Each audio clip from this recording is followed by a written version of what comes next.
Hello everyone, good morning to all, welcome back to Parcham. आज हम discuss करने वाले हैं 11 अक्टूबर के करंट अफेयर्स स्टार्ट करने से पहले एक छोटी सी इन्फॉर्मेशन है आपके लिए।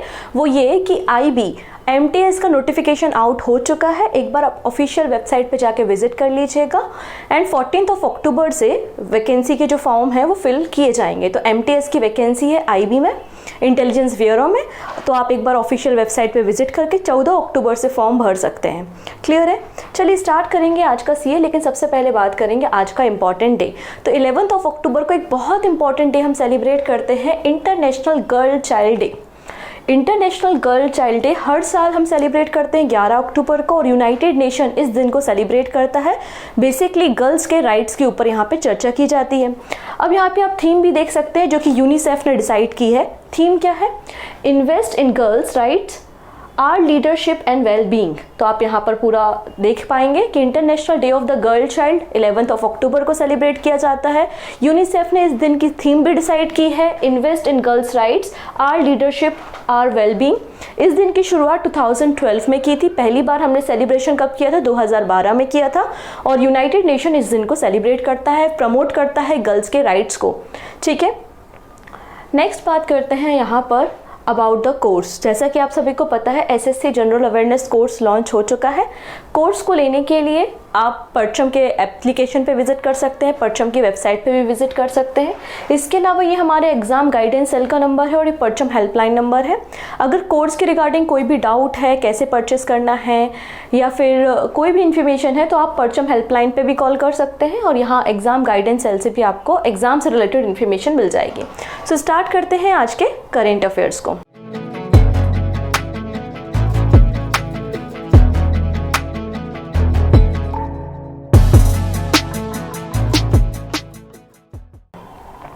सबसे पहले कुछ शॉर्ट न्यूज़ देखते हैं और कुछ पुरानी न्यूज़ भी देखते हैं जिनका काम किया जाना था और फाइनली वो काम हो गया है। ठीक है, अभी आप समझ जाएंगे थोड़ी देर में मैं क्या बातें कर रही हूँ। सबसे पहले बात करते हैं बिहार स्टेट से। ये है बिहार के मुख्यमंत्री नीतीश कुमार इनका नाम है, और इन्होंने अभी जो कास्ट बेस्ड सेंसस का डेटा देखा उसके बाद अनाउंसमेंट किया है कि 10% रिजर्वेशन EWS क्या होता है? इकोनॉमिक वीकर सेक्शन होता है। तो 10% रिजर्वेशन इकोनॉमिक वीकर सेक्शन को दिया जाएगा जुडिशियल सर्विसेज में, और स्टेट में जो लॉ के कॉलेज और यूनिवर्सिटी रन हो रही हैं उन सारे कॉलेजेस में एंड यूनिवर्सिटी में भी 10% रिजर्वेशन दिया जाएगा। ये घोषणा किसने की है? नीतीश कुमार जी के द्वारा की गई है। 10% रिजर्वेशन EWS क्लास, इसके अलावा कहाँ पे? जुडिशियल सर्विस में और जो स्टेट में कॉलेज एंड यूनिवर्सिटी रन हो रहा है। नेक्स्ट है अक्षरधाम टेम्पल, जिसके बारे में मैंने काफ़ी दिन पहले आपको बताया था कि बहुत जल्दी इसे इनॉग्रेट किया जाना है। तो फाइनली इनॉग्रेशन हो चुकी है। ठीक है, कहाँ पर? न्यू जर्सी में। कहाँ पर इनॉग्रेशन हुई है? न्यू जर्सी में, इंडिया के बाहर। ये सबसे बड़ा आप कह सकते हैं हिंदू टेम्पल है। Swaminarayan Akshardham temple, largest Hindu temple outside India, इसको इनॉग्रेट कर दिया गया है।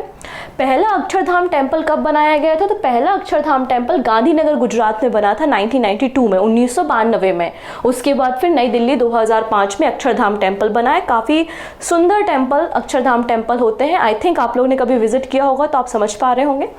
नेक्स्ट बात कर लेते हैं हम इलेक्शन कमीशन ऑफ इंडिया के द्वारा फाइनली यहाँ पर 5 राज्यों में इलेक्शन की डेट अनाउंस कर दी गई है। तो 5 राज्य कौन कौन से हैं? तो आप देख सकते हैं 5 स्टेट जिसमें असेंबली इलेक्शन को शेड्यूल किया गया है, वो है आपके राजस्थान, छत्तीसगढ़, मध्य प्रदेश, तेलंगाना एंड मिजोरम। अब आपको याद क्या रखना है? पहली चीज़ तो आपको याद रखना है कि 5 स्टेट में इलेक्शन हो रहे हैं। ओके है, कौन कौन से स्टेट है वो भी आपको पता चल चुका है, लेकिन आपको यहाँ पे इंपॉर्टेंट है सीट्स, विधानसभा की सीट।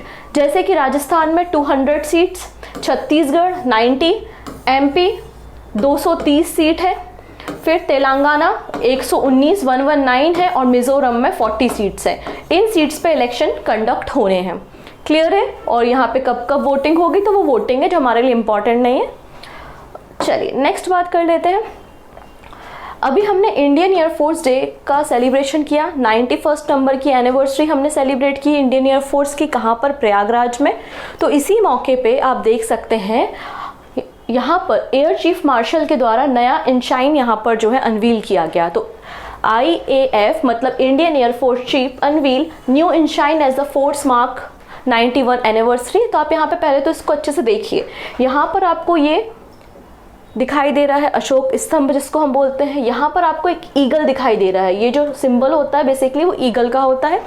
ठीक है, क्या बातें हैं अगर इसके बारे में हम बात करें तो इंडियन एयरफोर्स के जो चीफ हैं उन्होंने बेसिकली यहाँ पे न्यू इंशाइन अनवील किया है इंडियन एयरफोर्स के लिए। पहली चीज़ जिसमें आपको एक सिंबल देखने को मिलेगा जो कि अशोक लायन है टॉप पर, जो आपको मैंने दिखाया, जिसके नीचे लिखा हुआ है सत्यमेव जयते। और सत्यमेव जयते किस स्क्रिप्ट में है तो देवनागरी स्क्रिप्ट में आपको देखने को मिलेगा। अशोक लायन के नीचे आपको हिमालयन ईगल देखने को मिलेगा। जो मैं ईगल की बात कर रही थी तो वो हिमालयन ईगल आपको देखने को मिलेगा। और हिमालयन ईगल के अंदर एक लाइट ब्लू कलर की रिंग है, उस रिंग में आपको इंडियन एयरफोर्स देखने को मिलेगा। और इंडियन एयरफोर्स का जो मोटो है जो कि भगवत गीता से लिया गया है, नभ स्पर्शम दीप्तम, जिसका मतलब है touching the sky with glory, ये भी देवनागरी स्क्रिप्ट में यहाँ पर ईगल में गोल्डन वर्ड से लिखा हुआ है। क्लियर? नेक्स्ट बात करेंगे 16th नंबर की एग्रीकल्चर साइंस कांग्रेस की शुरुआत हो चुकी है। किसने की है? इन्होंने की है पुरुषोत्तम रूपाला जी ने। ठीक है, जो कि हमारे मिनिस्ट्री को संभालते हैं, animal husbandry and dairying ministry को संभालते हैं ये पुरुषोत्तम रूपाला। इन्होंने 16 नंबर की एग्रीकल्चर साइंस कांग्रेस को इनॉग्रेट किया है। कहाँ पर? कोच्चि में। कहाँ पर? कोच्चि में। और for the first time Kerala इसको आयोजित कर रहा है, होस्ट कर रहा है। तो पहली बार एग्रीकल्चर साइंस की जो कांग्रेस है की मीटिंग हो रही है या कॉन्फ्रेंस हो रही है, वो कहाँ पर हो रही है? पहली बार केरला में हो रही है। और कौन सा एडिशन है? तो 16 नंबर का एडिशन है। क्लियर? तो ये कुछ शॉर्ट न्यूज़ थी। अब ये जो पर्सन दिखाई दे रहे हैं ये बहुत इंपॉर्टेंट है, इनके नाम से डायरेक्ट क्वेश्चन एग्जाम में बनने की प्रोबेबिलिटी बहुत ज़्यादा है। कौन है ये? तो इनका नाम है अजय कुमार सूद। क्या नाम है इनका? अजय कुमार सूद है। कौन है ये? प्रिंसिपल साइंटिफिक एडवाइज़र है। ठीक है, इन्होंने रिसेंटली भारत NCX 2023 को इनॉग्रेट किया है और इसका ये सेकेंड एडिशन है। तो ये क्या कहानी है? तो बेसिकली पहली चीज़ तो नेशनल साइबर सिक्योरिटी की एक्सरसाइज, जो हमारे साइबर क्राइम को रेगुलेट करना, क्या चैलेंजेस है, क्या हमको चुनौतियों का सामना करना पड़ रहा है, किस तरीके से काम करना है, तो इसलिए यहाँ पर नेशनल साइबर सिक्योरिटी एक्सरसाइज होती है जिसका नाम है इंडिया NCX, या अभी इसको अपडेट करके कर दिया है भारत NCX 2023। इसका सेकेंड एडिशन रन होने वाला है, शुरू हो चुका है और ये लगभग 12 डेज तक चलेगा, 12 दिनों तक चलेगा। और इसको इनॉग्रेट किसने किया है? शुरुआत की है यहाँ पर अजय कुमार सूद ने। और अजय कुमार सूद कौन है? प्रिंसिपल साइंटिफिक एडवाइज़र है। तो इनका नाम आपको ज़रा अच्छे से याद करना है। क्लियर इतनी चीज़ें? तो ये हमारी कुछ शॉर्ट न्यूज़ थी। आइए अब हम बाकी कहानियों पर डिस्कशन करेंगे। तो सबसे पहले हम पहुंच जाते हैं तमिलनाडु। ठीक है, तमिलनाडु में उदमगुड़ी पनागकरुपट्टी। ठीक है, ये क्या है? बेसिकली जैगरी है या गुड़ है जिसे GI टैग यहाँ पर दिया गया है। ठीक है, क्या है ये? पाम जैगरी है या फिर गुड़ है? कहाँ से बिलोंग करता है? तमिलनाडु से बिलोंग करता है। इसे GI सर्टिफिकेशन या GI tag, geographical indication tag दिया गया है। ठीक है, क्यों? इसकी खास बात क्या है? इस गुड़ को बनाने में, इस जैगरी को बनाने में कोई भी आर्टिफिशियल या केमिकल एजेंट्स का यूज़ नहीं किया जाता। पूरी तरीके से जो ट्रेडिशनल मेथड है, यूनिक तरीके से इसको तैयार किया जाता है। तो यहाँ पर आप देख सकते हैं इसके प्रिपरेशन की जो प्रोसीजर है वो बहुत ज़्यादा यूनिक है।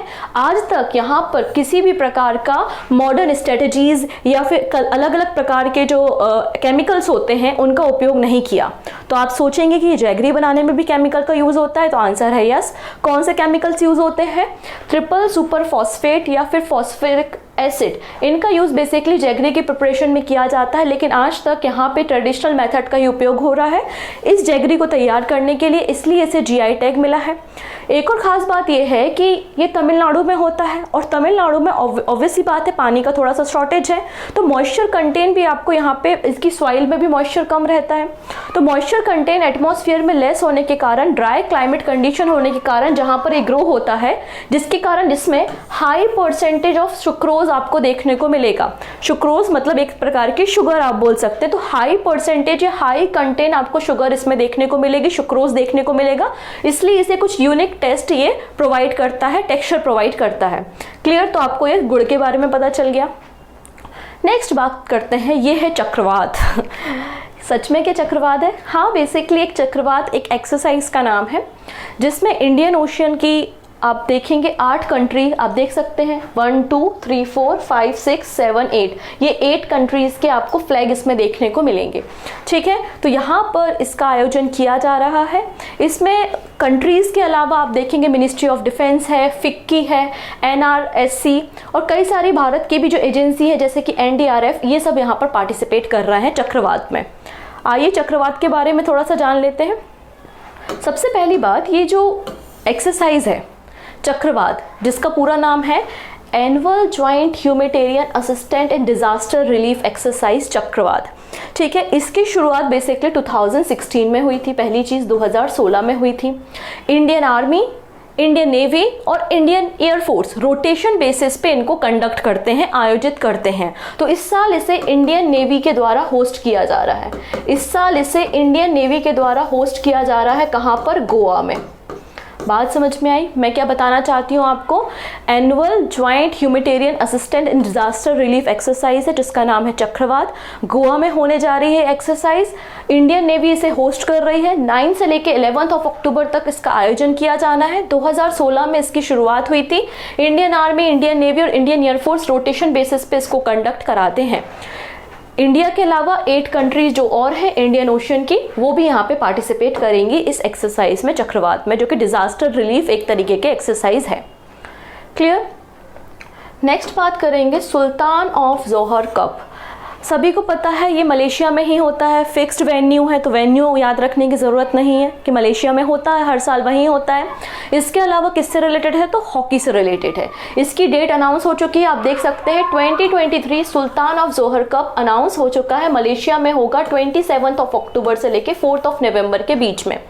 तो हॉकी इंडिया के द्वारा भी अनाउंस कर दिया गया है कि हमारी भारत की टीम जो है इसमें पार्टिसिपेट करेगी। उत्तम सिंह जो है वो इंडियन टीम के कैप्टन होंगे। तो किस स्पोर्ट से रिलेटेड ये कप है? तो आंसर हो जाएगा हॉकी से रिलेटेड है। और उत्तम सिंह हमारी टीम के कैप्टन हो गए। बेसिकली अंडर 21 मेंस कैटेगरी होती है ये। अंडर 21 मेंस कैटेगरी में ये टूर्नामेंट होता है। 8 अलग अलग टीम पार्टिसिपेट करेंगी। इस कप की शुरुआत 2011 मतलब 2011 में की गई थी। क्लियर? तो आपको क्या क्या पता होना चाहिए? सबसे पहली बात, किससे रिलेटेड है? तो आंसर हो जाएगा हॉकी से रिलेटेड है। मलेशिया में आयोजित होगा, 11th एडिशन है और 2011 में शुरुआत हुई थी। 8 टीम पार्टिसिपेट करेंगी। अंडर 21 मेंस कैटेगरी में ये कप होता है और उत्तम सिंह कप्तान है हमारी टीम के। खत्म। चलिए, गांधी जी का एक म्यूजियम तैयार हुआ है, उस पर भी हम डिस्कशन करेंगे। North America's first Gandhi museum open in Houston. तो ह्यूस्टन में गांधी जी पे बनाया गया पहला म्यूजियम यहाँ पे तैयार हो गया है नॉर्थ अमेरिका में। ये पहला फ्री स्टैंडिंग गांधी म्यूजियम है नॉर्थ अमेरिका में, जो गांधी जी की लेगेसी को यहाँ पे रिप्रेजेंट करता है। और ह्यूस्टन जो यूएस की सिटी है, वहाँ पर इसको इनॉग्रेट किया गया है। बेसिकली गांधी जी के जो विचार थे, उनकी जो फिलॉसफी थी और उनका जो एवरलास्टिंग लेगेसी है नॉन वायलेंस की, उसको बेसिकली प्रमोट करने, लोगों को बताने महात्मा गांधी जी की लेगेसी, इसलिए इस म्यूजियम को तैयार किया गया है।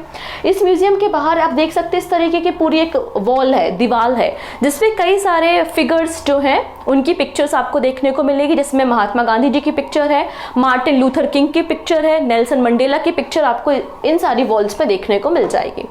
नेक्स्ट बात करते हैं। सबसे पहले हमको पहुंचना पड़ेगा तंजानिया। तो अफ्रीका कॉन्टिनेंट पहुंच गए।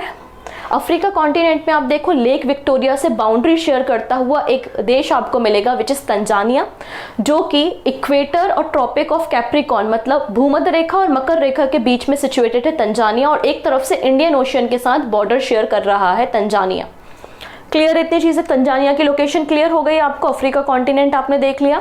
अफ्रीका कॉन्टिनेंट एकमात्र ऐसा कॉन्टिनेंट है जिससे हमारी तीनों इमेजिनरी लाइंस मतलब tropic of Cancer, equator and tropic of Capricorn pass होती हैं। एक केवल और केवल एकमात्र ऐसा कॉन्टिनेंट है अफ्रीका कॉन्टिनेंट।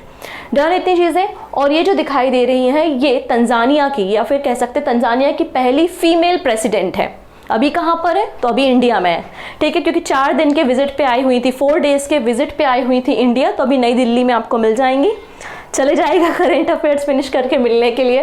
ओके, चलिए अभी हम बात करने वाले हैं इनके बारे में क्या इंपॉर्टेंट चीज़ें हुई हैं। तो सबसे पहले तंजानिया की प्रेसिडेंट है सामिया सुलूहू हसन। इनका नाम क्या है? Samia Suluhu Hassan. ये तंजानिया की पहली फीमेल प्रेसिडेंट है। ठीक है, अभी भारत आई हुई थी। तो भारत और तंजानिया के रिलेशंस को और भी ज़्यादा स्ट्रॉन्ग करने के लिए, बायलैटरल ट्रेड को इम्प्रूव करने के लिए इन्हें JNU मतलब जवाहरलाल नेहरू यूनिवर्सिटी के द्वारा डॉक्टरेट का टाइटल दिया गया है, डॉक्टरेट की उपाधि दी गई है।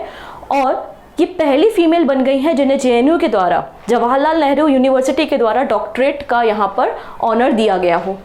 क्लियर इतनी चीज़ें? तो ये पहली हैं, इसलिए आपको इनका नाम याद रखना है। 4 डे के विजिट पे आई हुई हैं अभी भारत। अब भारत जब आई है तो ऑब्वियस सी बात है, यहाँ पे कुछ MOU साइन होंगे, बिल्कुल होंगे। तो यहाँ पर आप देख सकते हैं इंडिया और तंजानिया ने 6 अलग अलग सेक्टर में डिफरेंट MOU साइन किए हैं।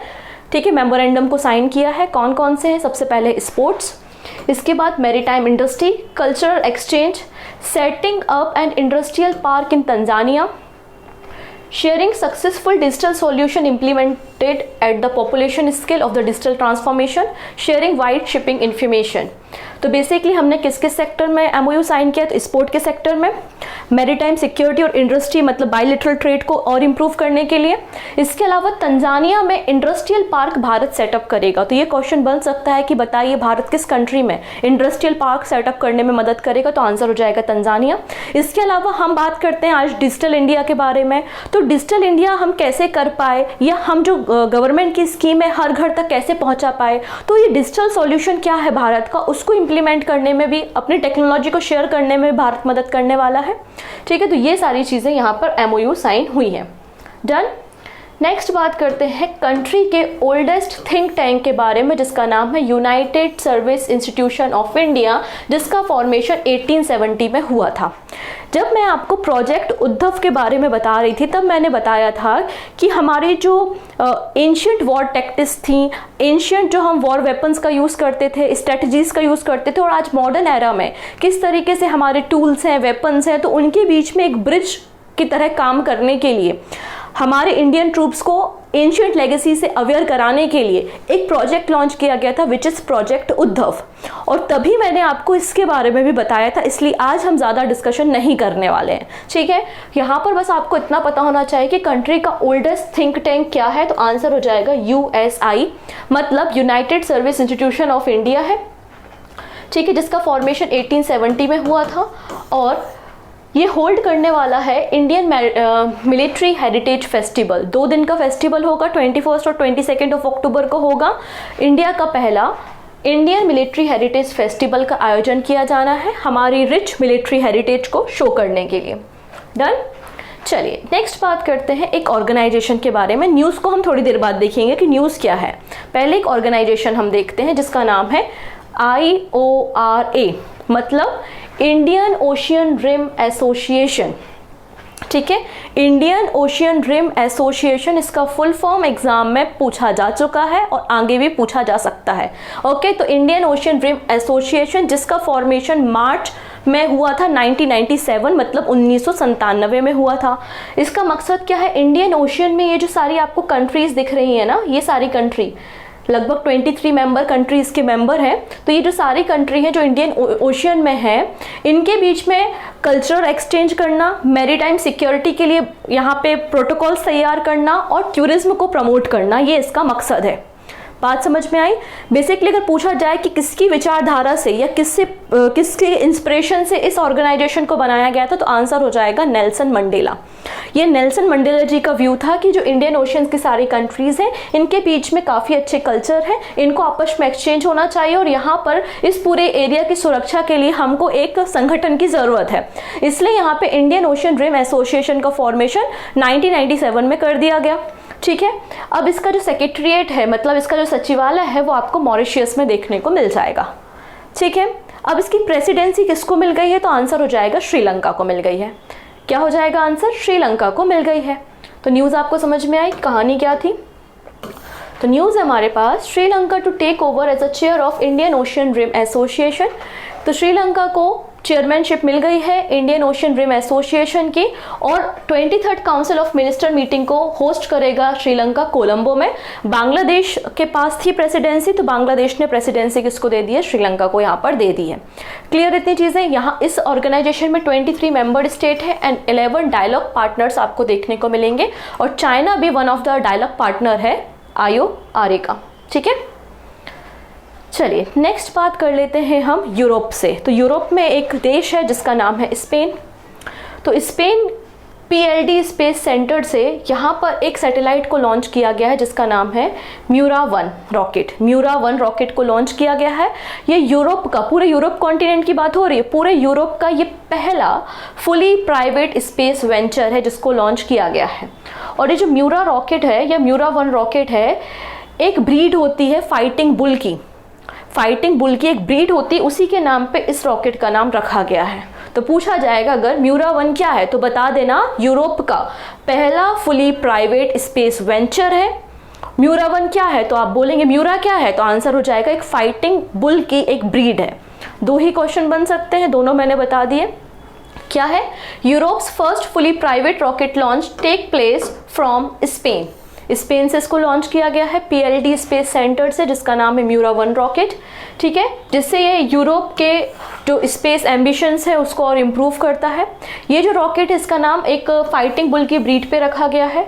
लगभग 3 स्टोरी बिल्डिंग जितना लंबा ये रॉकेट है और 100 kg कैपेसिटी का ये रॉकेट है। ठीक है, चलिए ये सुंदर सुंदर से आपको ग्रीन कलर के यहाँ पे छोटे छोटे से सीड्स दिखाई दे रहे होंगे, दिखाई दे रहे हैं। ये बेसिकली छोटे छोटे प्लांट हैं, ठीक है ना, और एक फ्लावरिंग प्लांट है जिससे फ्लावर भी निकलता है, और ये वर्ल्ड का सबसे छोटा फ्लावरिंग प्लांट है जिसका नाम है वाटर मील। देख लिया अच्छे से। अब क्या रिसर्च सामने आई है, हम रिसर्च पे डायरेक्टली डिस्कशन करते हैं। तो वाटर मील वर्ल्ड स्मॉलेस्ट फ्लावरिंग प्लांट है ये। ठीक है, साइंटिस्ट के द्वारा एक रिसर्च कंडक्ट की गई और यहाँ पे बताया गया जो वाटर मील फ्लावरिंग प्लांट है जो कि वर्ल्ड का स्मॉलेस्ट है, इसकी कैपेसिटी है, एक बहुत अच्छा सोर्स है ये न्यूट्रिशन का, और ऑक्सीजन देने में भी मदद कर सकता है एस्ट्रोनॉट को। मतलब स्पेस के सेक्टर में एक रिसर्च हो रही है जिसमें पता चलता है कि बहुत अच्छा न्यूट्रिशन है, इसमें सारे के सारे प्रोटीन सोर्स होते हैं, मतलब जितने प्रकार के एमिनो एसिड होते हैं प्रोटीन में वो सारे के सारे इसमें पाए जाते हैं। तो एक बहुत अच्छा न्यूट्रिशन का सोर्स है, प्रोटीन का सोर्स है, और ऑक्सीजन भी प्रोवाइड कर सकता है ये एस्ट्रोनॉट्स को। ठीक है, as a source of nutrition and the oxygen for astronaut. ठीक है, वाटर मील एक एक्वेटिक प्लांट है, पानी में रहने वाला प्लांट है। जनरली आप इसको जो हमारे लेक्स हैं, पॉन्ड्स हैं, तालाब है, उनके ऊपर की सरफेस में आप इस तरीके के प्लांट्स को देख सकते हैं। ठीक है, ये छोटे छोटे ग्रीन कलर के सीड्स के रूप में दिखाई देते हैं। इन्हें डक बीट भी कहा जाता है क्योंकि डक्स का फेवरेट फूड है। डक्स का ये फेवरेट फूड है, इसलिए इसे डक बीट भी कहा जाता है, और ये अरेसिया फैमिली से बिलोंग करते हैं। ठीक है, नेक्स्ट बात करते हैं कहाँ पर यहाँ पे कहाँ पे ये देखने को मिलेंगे। तो आपको ये टेम्परेट, सब ट्रॉपिकल एंड ट्रॉपिकल लोकेशन में देखने को मिलेंगे। ठीक है, लेक्स एंड पॉन्ड्स में देखने को मिलेंगे। बहुत ही छोटे होते हैं, लाइट ग्रीन कलर के होते हैं, रूटलेस प्लांट होते हैं, फ्रीली फ्लोट कर सकते हैं, इनमें कोई भी पत्तियाँ नहीं होती, ब्रांचेस नहीं होती हैं। ठीक है, अब ये फ्लावरिंग प्लांट है, तो सबसे छोटा फ्लावरिंग प्लांट है और सबसे छोटे फ्रूट्स को भी जनरेट करते हैं। It is also produce the world smallest fruit. तो वर्ल्ड का स्मॉलेस्ट फ्रूट कौन सा है, उसका नाम है यूट्रिकल। इसको भी प्रोड्यूस करने का काम यही वाटर मील प्लांट करते हैं। इन्हें न्यूट्रिशन का पावर हाउस कहते हैं। जैसे हम माइटोकॉन्ड्रिया को एनर्जी का पावर हाउस कहते हैं ना, वैसे ही न्यूट्रिशन का पावर हाउस ये फ्रूट कहलाता है। क्यों? क्योंकि इस फ्रूट में कंप्लीट प्रोटीन होता है, जितने भी प्रकार के 9 इसेंशियल टाइप के जो एमिनो एसिड होते हैं वो सब कुछ इसमें आपको देखने को मिलेगा। तो ये खास बात यहाँ पर इस प्लांट की है। डन। तो आज का करंट अफेयर्स यहाँ पे खत्म होता है। अब हम बात करते हैं आज के MCQ पे। सो पहला क्वेश्चन है आप लोगों के लिए, how many gold medal were won by the India in the 19th Asian games. तो 19th एशियन गेम्स में हमने 107 मेडल जीते हैं, 4th नंबर पे हम आए हैं, और गोल्ड मेडल कितने हैं, 28। एक स्टूडेंट का क्वेश्चन था कि जापान के मेडल्स कम हैं और कोरिया के मेडल ज़्यादा हैं। तो यहाँ पे जो रैंकिंग डिसाइड होती है वो गोल्ड मेडल से होती है, ना कि टोटल नंबर ऑफ मेडल से। ठीक है, तो गोल्ड मेडल जिसके ज़्यादा होंगे उसकी रैंकिंग ऊपर होगी। यहाँ पे इंडिया ने टोटल 28 गोल्ड मेडल जीते हैं। ऑप्शन डी बिल्कुल करेक्ट हो जाएगा। R21 क्या है, जो कि रिसेंटली WHO ने अप्रूव किया है, किस चीज़ की वैक्सीन है, तो आंसर हो जाएगा मलेरिया की। ठीक है, contribution serum institute of India का भी है, इसलिए हमारे लिए बड़ी इंपॉर्टेंट है। Option B. नेक्स्ट देखेंगे, संप्रीति 11 एक जॉइंट मिलिट्री एक्सरसाइज थी जो इंडिया और किस कंट्री के बीच में हुई? तो Bangladesh, option A. Economic science में नोबेल प्राइज किसे मिला है? तो इकोनॉमी, पैसा, गोल्ड कहीं मिल रहा है, गोल्डन, ऑप्शन बी। ठीक है, नेक्स्ट है, अगला क्वेश्चन ये है कि क्लाउडिया गोल्डन को किस चीज की रिसर्च के लिए, फोकस करने के लिए किस फील्ड में यहाँ पे नोबेल प्राइज मिला है? तो वीमेंस लेबर मार्केट आउटकम्स के लिए, ऑप्शन बी। नेक्स्ट है, अभी रिसेंटली केल्विन किप्टन के बारे में मैंने बताया था कि केल्विन किप्टन जो है वो केन्या से बिलोंग करते हैं और इन्होंने जो शिकागो में मैराथन हुई थी उसमें वर्ल्ड रिकॉर्ड बनाया है और अपनी रेस को 2 hours and 35 seconds में कंप्लीट किया है। उनके पहले ये रिकॉर्ड किसके नाम था? इनके पहले ये जो रिकॉर्ड था वो यूलिड किपचोंग के नाम था। इन्होंने 2 hours 1 minute में अपना रिकॉर्ड बनाया था और उसको ब्रेक इन्होंने कर दिया 2 hours 35 seconds में। Next, Sultan of Johar cup कहाँ पर होता है? तो मलेशिया में होता है, ऑप्शन बी बिल्कुल करेक्ट है। IORA के चेयरमैन किसके पास चली गई? तो श्रीलंका 2023 से 25 तक रहेगा, ऑप्शन सी। नेक्स्ट है, brand ambassador of Jio mart किसे बनाया गया है? तो MS धोनी को बनाया गया है, ऑप्शन ए करेक्ट है। नेक्स्ट है, विच player made the new record of scoring the fastest 1000 run in the ODI world cup? अभी ODI वर्ल्ड कप चल रहा है, उसमें ऑस्ट्रेलिया के ओपनर डेविड वार्नर के नाम ये रिकॉर्ड आ गया है, option B. This is the question of the day. Simple सा बात है कि तंजानिया की प्रेसिडेंट कौन है, साथ ही साथ तंजानिया की करेंसी क्या है, तंजानिया की कैपिटल क्या है, तीनों बातें आप मुझे बताएंगे कमेंट सेक्शन में। ठीक है, इतनी चीज़ें। तो मिलते हैं हम नेक्स्ट वीडियो में। आई थिंक आपको सारी न्यूज़ समझ में आई होंगी। Take care and bye bye.